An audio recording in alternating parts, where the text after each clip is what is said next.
नमस्कार। सबसे बड़ा सवाल देख रहे हैं आप, मैं हूं आपके साथ पूजा।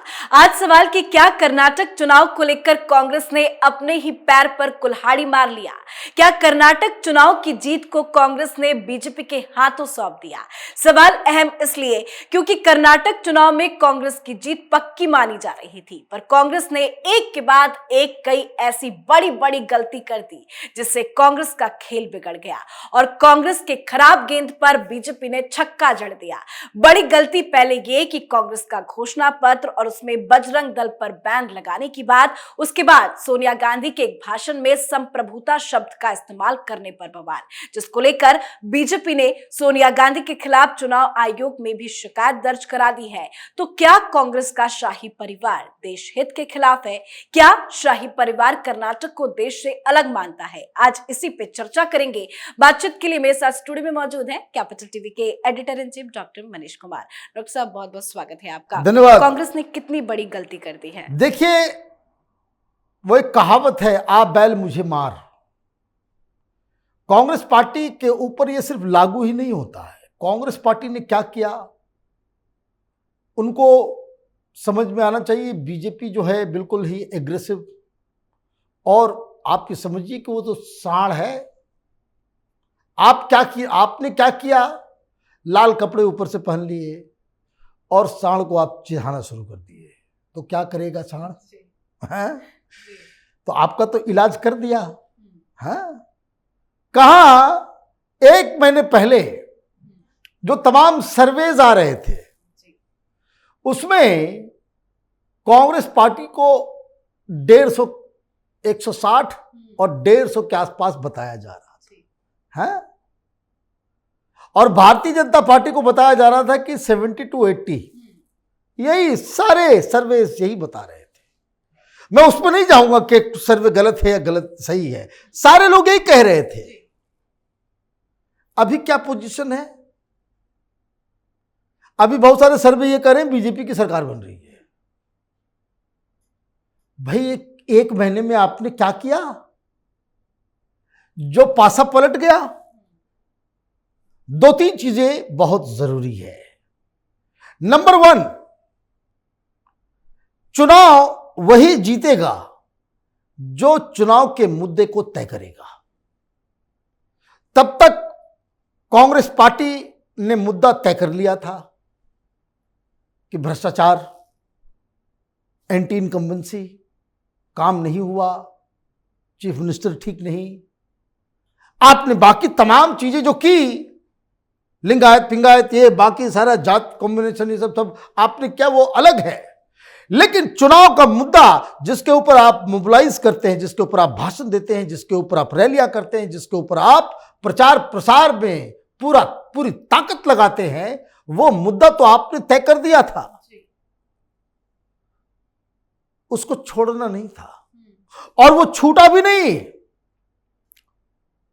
प्रधानमंत्री के अर्ली भाषण को देखिए, वो क्या कह रहे थे कि भाई ये लोग, वो जवाब दे रहे थे। He was answering your questions.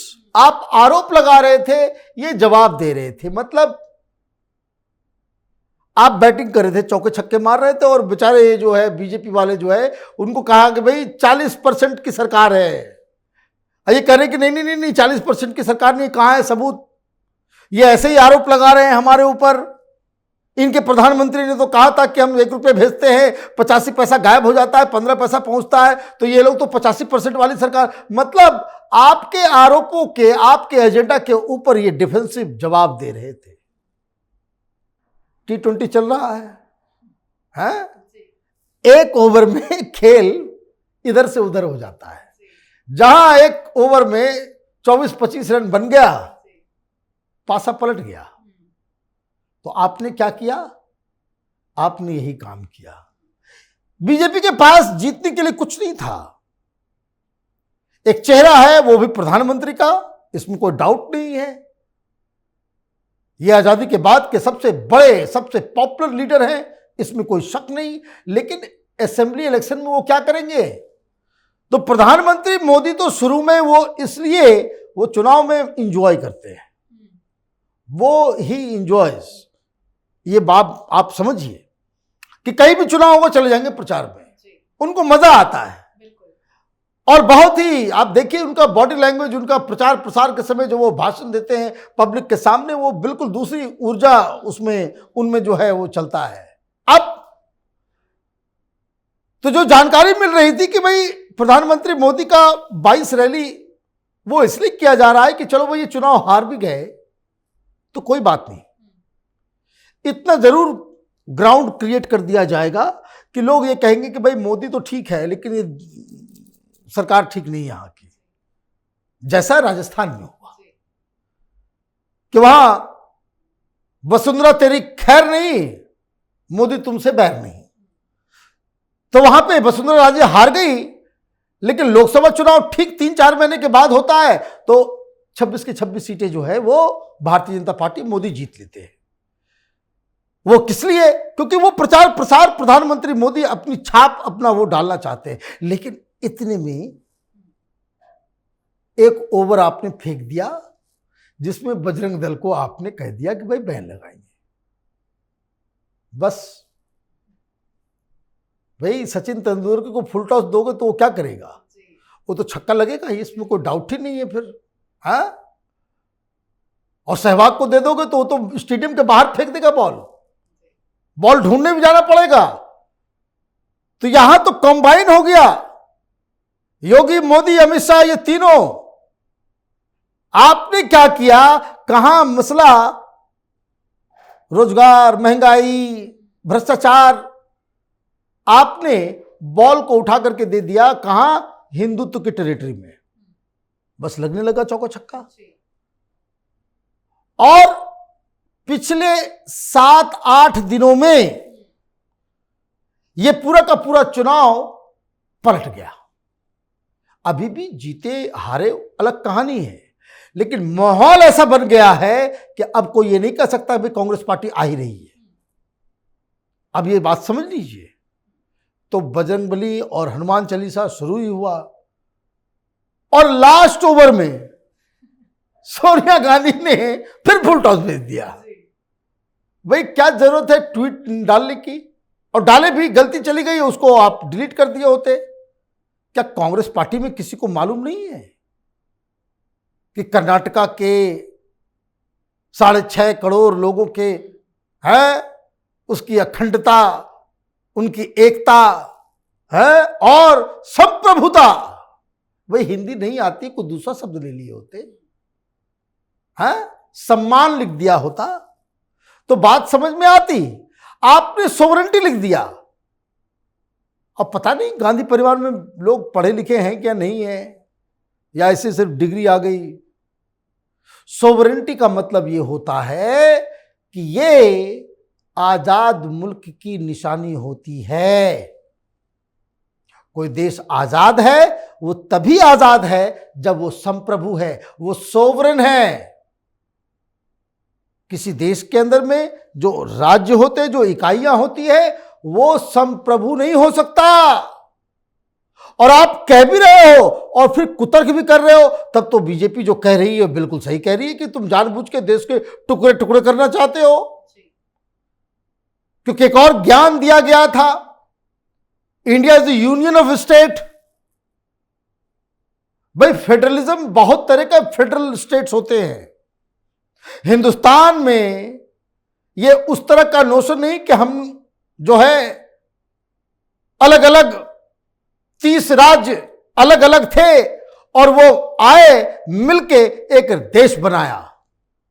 ये देश था और एडमिनिस्ट्रेशन के लिए हमने अलग अलग इकाइयां बांटी। और इसीलिए ये जो राज्य हैं वो अक्षुण्ण नहीं है। ऐसा नहीं है कि राज्यों की सीमाएं बदली नहीं जा सकती, यह संविधान कह रहा है। और अगर सोनिया गांधी या कांग्रेसियों ने संविधान को स्टडी नहीं किया है, इतने बड़े बड़े वकील, तो उनको कर लेना चाहिए। कल तो बिहार में बवाल करते लोग, उत्तर प्रदेश में बवाल करते, मध्य प्रदेश में करते।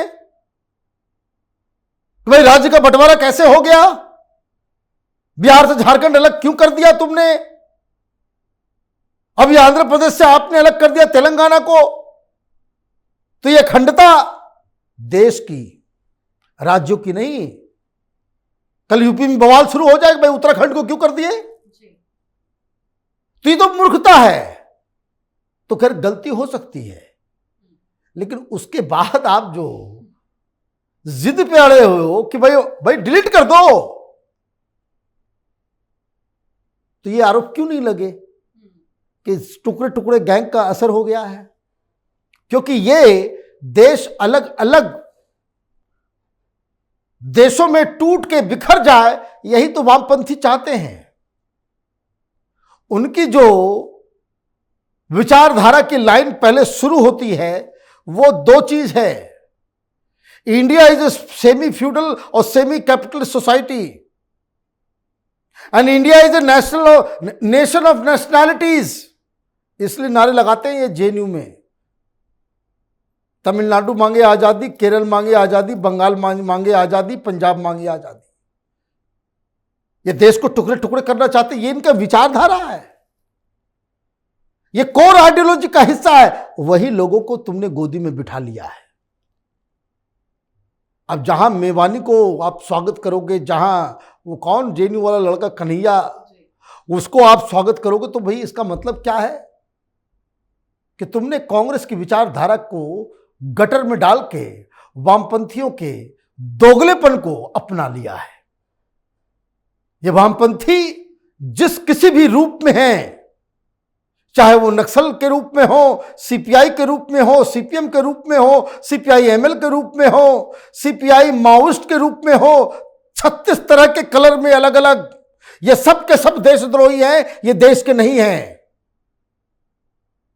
ये गिरगिट की तरह रंग बदलने वाले लोग हैं। और ये कांग्रेस पार्टी ने उनकी विचारधारा को अपना लिया है। तब तो बीजेपी वाले छोड़ेंगे नहीं, हैं? लाल कपड़े दिखाओगे तो वो कोई सांड तुमको छोड़ेगा नहीं। तो ये जीती हुई बाजी आपने टफ कर दिया।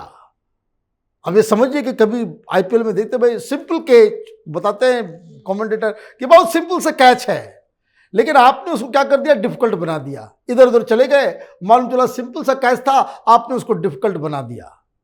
वो डिफिकल्ट बना हुआ है, कैच फिर भी पकड़ा जा सकता है, और अगर छूट गया तो पूरे स्टेडियम से गालियां पड़ने वाली है कांग्रेस पार्टी को। जी, बहुत बहुत धन्यवाद समझाने के लिए। धन्यवाद। तो कांग्रेस पार्टी चारों तरफ से फंस गई है। सोनिया गांधी के खिलाफ चुनाव आयोग को शिकायत दी गई है। बीजेपी सांसद ने सोनिया गांधी पर आरोप लगाया कि हुबली में दिए गए भाषण में सोनिया गांधी ने कर्नाटक की संप्रभुता के बारे में बात की थी, जबकि संप्रभुता शब्द केवल देश के लिए उपयोग किया जाता है। अब देखना होगा इसको लेकर ईसी क्या कुछ एक्शन लेती है। आज के हमारे शो में फिलहाल इतना ही। देखते रहिए कैपिटल टीवी। नमस्कार।